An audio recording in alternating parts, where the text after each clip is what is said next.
Pressure बहुत होता है, एवरी टाइम आप ब्लड रश आपका चालू रहता है हर समय। कुछ नहीं कर सकते, वो करना ही है हमें काम। ग्लैमरस जो है वो ग्लैमर एक्टर्स के लिए नहीं होता, वो ग्लैमर सिर्फ ऑडियंस के लिए होता है, हमारे लिए हार्ड वर्क होता है। प्रेशर बहुत था कि फर्स्ट सीज़न से मुझे कुछ अपने आप को बेटर प्रूव करना है। मैंने 800 एपिसोड में इतने एक्सप्रेशन, इतने इमोशन जिए थे कि सब कुछ दे चुका था मैं अपना। मुझे लगता है कि एक स्पिरिचुअल रिवॉल्यूशन, एक पूरी दुनिया में एक स्पिरिचुअल रिवॉल्यूशन आ रहा है। आज हम धूप में काम करते हैं, मेरे सर पे बाल नहीं है, कपड़े बहुत कम पहनता हूँ ऊपर। धूप में पूरा टैन हो जाता है, जल जाता है, स्किन जल जाती है, रैशेज़ हो जाते हैं। एक क्यूरियोसिटी भी होती है कि अच्छा जितेंद्र साहब का बेटा या धर्मेंद्र साहब का बेटा कैसा दिखता है, वो हीरो बनेगा तो कैसा होगा, या तो ये राइट। ऑडियंस की भी डिमांड होती है। अब रामा का एक नया वर्ज़न देखने को मिलेगा जो कि पिछली स्टोरी से शुरू हुआ है। अब रामा शर्लॉक होम्स की तरह सारे केसेज़ मर्डर मिस्ट्रीज़ सॉल्व करेंगे ओह विजयनगर माय की। गॉड! तो मैं पर्सनली अहिंसा आदमी हूँ, मुझे नहीं पसंद हिंसा, लेकिन गुस्सा बहुत आता है। आई थिंक आज हर हिंदुस्तानी के मन में गुस्सा बहुत है, इस अटैक के बारे में दर्द बहुत है, और वो गुस्सा आज निकल रहा है जो भी आज हमारे देश में हो रहा है। एक ऐसा किरदार जो इतिहास को जिंदा कर देता है। एक ऐसा चेहरा जो आज भी हर उम्र के लोगों को हंसा देता है। आज हमारे साथ है तेनाली रामा में मुख्य किरदार निभाते हुए Krishna Bhardwaj. Sir welcome to Punjab Kesari, कैसे हैं आप? मैं बहुत अच्छा हूँ, thank you so much Arpita. Thank you Punjab Kesari for having me today. Sir आप फिर से तेनाली रामा के किरदार में लौटे हैं। आज खुद आप तेनाली रामा के किरदार को एकदम संजो कर बैठे हैं। कैसा लग रहा है सर ये जब आपने दोबारा स्टार्ट किया? बिकॉज हम फर्स्ट सीजन में देख चुके, already it was a hit. Second season में दोबारा यू आर प्लेइंग, हाउ, मतलब how emotionally you are connected to this show? तो मैं इमोशनली तो I am very very very connected and invested in this show. ये show it's it's a very demanding show. ये सबसे पहले तो मेरे बालों का डिमांड करता है कि मेरे बाल राइट। उससे हटवा देता है, मुझे टकला कर देता है ये कैरेक्टर। अच्छा, और इट्स उसके not a wig? I am actually bald. I shave my head every single day. So my okay. makeup starts with shaving my head every day. So okay. the demand of the show starts from there, that I should sacrifice my hair first, and then Tenali Rama has given everything in my life. जो भी मुझे मिला, मुझे तेनाली रामा से बहुत कुछ मिला। 2017 first season started और उसके बाद लाइफ चेंज हो गई। It's such a nice, happy, mischievous character that people love to watch it, and I think I have made a legacy of my own through this character. कि second season में भी हम आए और हम उसी उसी शिद्दत से आए और अभी तक अच्छे से चल रहे हैं। तो मुझे हर बार तेनाली रामा करके बड़ा अच्छा लगता है। It's like coming back home. It's like coming back to your childhood कि मैं फिर से बच्चा बन जाता हूँ और तेनाली प्ले करने लगता हूँ। अच्छा, पहले सीजन की सफलता के बाद आपको ऐसा लगा कि थोड़ा प्रेशर फील हुआ कि सेकंड सीजन करना है, पहले की तरह खरा उतरना पड़ेगा, तो थोड़ा प्रेशर फील हुआ सेकंड सीजन में? यस, यस, बिल्कुल, और वो pressure I think her actor को बहुत फ़ील होना चाहिए, क्योंकि वो प्रेशर एक एक्टर को पुश करता है अपना एक्स्ट्रा एफर्ट देने के लिए। हमने फर्स्ट सीज़न में अराउंड 800 एपिसोड्स पूरे किए थे। अब इतनी मेहनत और इतना इट्स अ वेरी ग्लैमरस जो है वो ग्लैमर एक्टर्स के लिए नहीं होता, वो ग्लैमर सिर्फ़ ऑडियंस के लिए होता है। हमारे लिए हार्ड वर्क होता है, and it's a very difficult show for every department.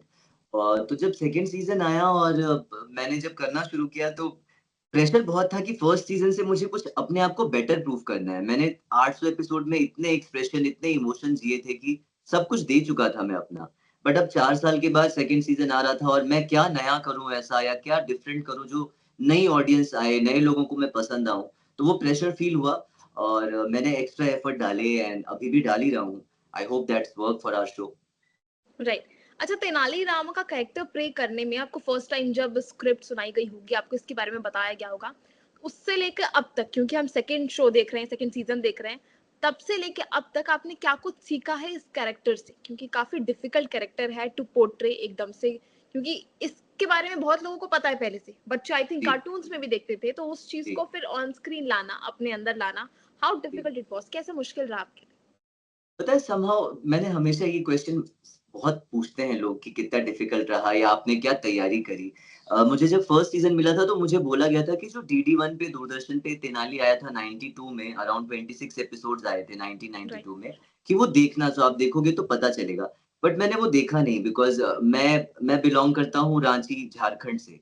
तो वहां पर हम चंदा मामा और बाल हंस और नंदन, ये सारी हम हमारे बचपन में जो बुक्स होती थी, मैगज़ीन्स, उसमें तेनालीरामा की स्टोरीज़ बहुत पढ़ते थे। हमारी एनसीईआरटी की बुक्स में भी तेनालीरामा की स्टोरीज़ थी। तो हम एक्टर्स अगर कुछ विजुअल देख लेते हैं ना, तो हम उससे इन्फ्लुएंस होकर वैसा रिपीट करने की कोशिश करते हैं। तो मैंने देखा नहीं वो। और समहाउ जैसे-जैसे स्क्रिप्ट आती गई मुझे लगा कि मैं अपने आप ही रामा बनता जा रहा हूँ और माँ का आशीर्वाद था और अपने आप मैं कई बार मैंने खुद को सरप्राइज़ कर दिया कि हेला मैं ऐसा एक्टिंग कर रहा हूँ, ओके। तो ऐसा कुछ तैयारी नहीं की, सीखने के लिए बहुत कुछ मिला इस कैरेक्टर से। मैं हमेशा कहता हूँ तेनालीरामा करके मैं एक बहुत खुश इंसान बन गया। मैं इतना खुश इंसान पहले था नहीं जो मैं तेनाली करके, रामा करके मैं खुश हो गया बिकॉज़ ये बड़ा खुश कैरेक्टर है। ये हँसता है, हँसाता है, मज़े करता है।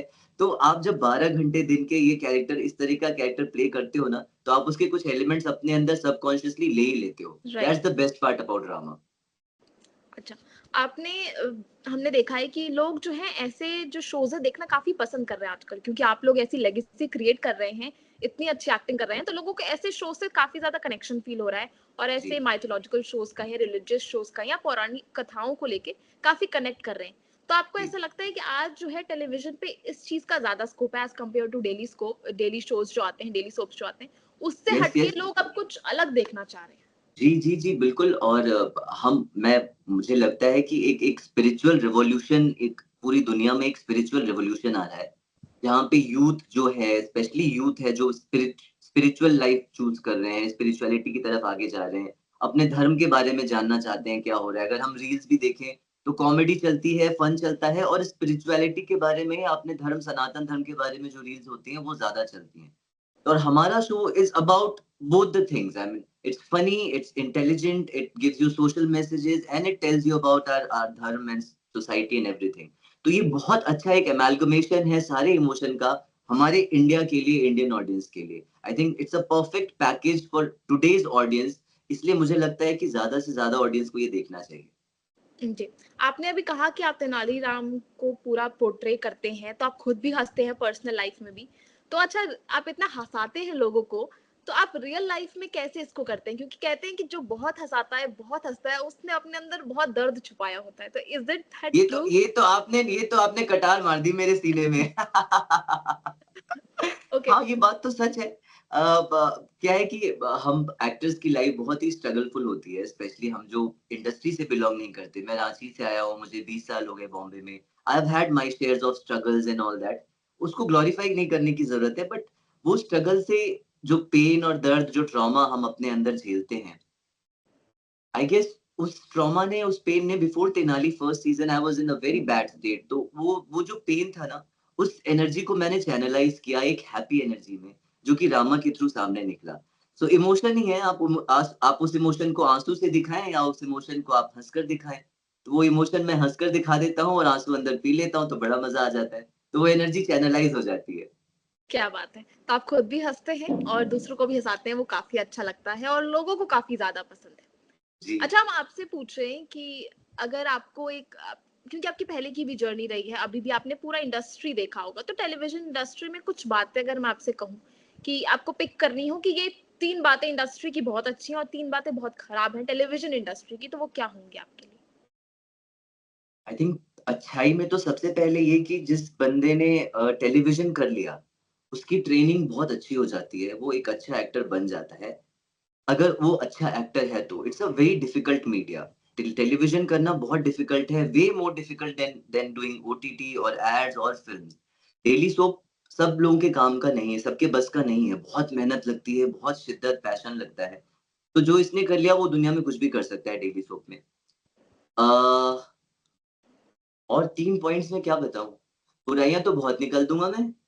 क्योंकि हमारी अब बुराइयाँ बता देता हूँ क्योंकि हमारे लॉन्ग आवर्स ऑफ शूटिंग बहुत होती है बिकॉज़ हम क्या होता है कई बार हम हाँ, अगले दिन का episode. These are the basic struggles, वो जानने हैं मुझे कि ऐसा क्या है टीवी इंडस्ट्री की जो सच्चाई है कि हमको लगता है बहुत ग्लोरियस, बहुत ग्लैमरस लाइफ़ होती है, बट जो रियलिटी है वो क्या है?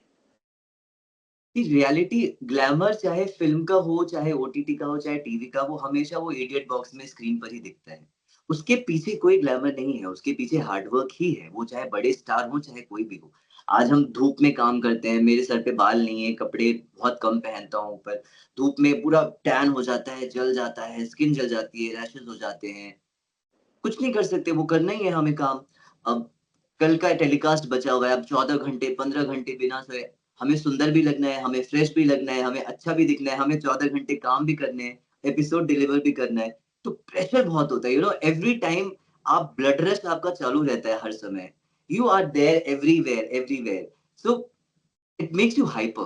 This industry actually makes actors hyper, because इतना काम करने की आदत हो जाती है लोगों को कि वो खाली नहीं बैठ पाते।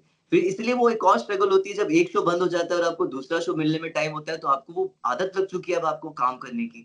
तो ये सारी चीज़ें कुछ पॉइंटर्स हैं जो इस इंडस्ट्री में प्रॉब्लमैटिक है। But that's how I think every industry has their own advantages and disadvantages. हमारे हमारे का ये है। बट एक बार हम इस लाइफ के यूज्ड टू हो जाते हैं, फिर प्रॉब्लम नहीं होती। ओके। अच्छा, आपने acting I think DD national से आपने भी अपनी करियर की शुरुआत की है। तो जी। How is interesting this journey? आपने क्यों चुना एक्टर होना? क्योंकि स्टेबिलिटी काफी कम होती है, यू डोंट नो कि अगला शो कब आएगा इफ इट्स नॉट हिट। तो ये जो स्ट्रगल है, क्यों आपने इसका चुनाव किया? क्योंकि मुझे और कुछ आता नहीं दुनिया में करना। Okay. I am good for nothing else. हमारे में कहते हैं ना, भगवान आपको एक टैलेंट देकर भेजता है, हाथ-पाँव देकर भेजता है और एक टैलेंट तो देकर भेजता है, आपको मालूम होना चाहिए वो टैलेंट क्या है।